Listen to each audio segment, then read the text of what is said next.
In less than 2 months, the U.S. Postal Inspector seized 234 U.S. Postal Service first-class mail letters that were all sent from the Sacramento area in California to 10 addresses in Guam, including Agate, Santa Rita, Talifofo, Manilao, Vergara, and Sinajana. According to court documents, federal search warrants were obtained for all of the letters that contained between 16 to 20 grams of crystal methamphetamine that was placed in a vacuum-sealed plastic that was hidden within folded pieces of white Xerox paper. That means authorities seized more than 3,200 grams of the drug ice worth an estimated street value of $1.8 million.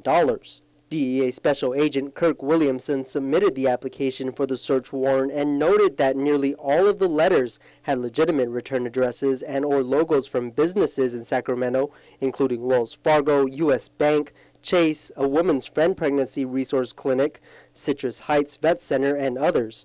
Court documents go on to state that on February 28th, Julian Robles and Vince Kittigua paid $3,300 cash each for their first-class round-trip tickets from Guam to Sacramento. They returned on March 18th and underwent secondary inspection. Customs officers located stationaries within handwritten notes that were seized from Robles' laptop bag. The notes included P.O. Box or physical addresses in Guam and California with numbers. DEA was able to link 4 of the P.O. Box numbers with some of those that were seized on Guam and found to contain crystal meth.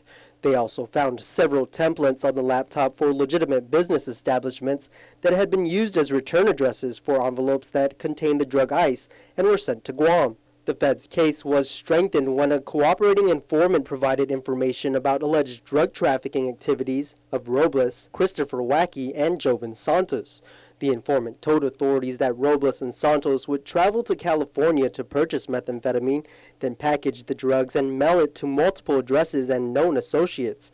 Once the drugs arrive on Guam, it allegedly would be taken to Robles' Santa Rita home, where he distributed it to his associates to sell, including Santos, who had others in Zonia and Agate distribute the drugs for him.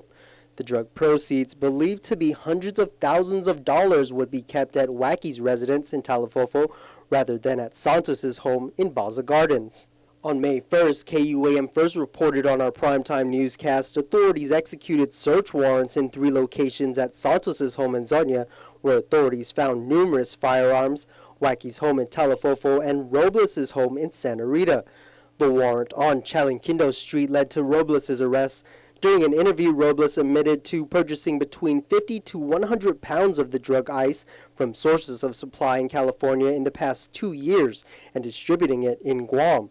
Robles told authorities that he had purchased 8 pounds of meth from a man identified as Junior during an April trip to Sacramento and 2 pounds from a woman he identified as Diana Martinez.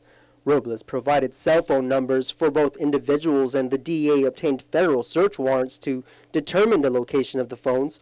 Those warrants were obtained in May, and the information was tracked up until last week.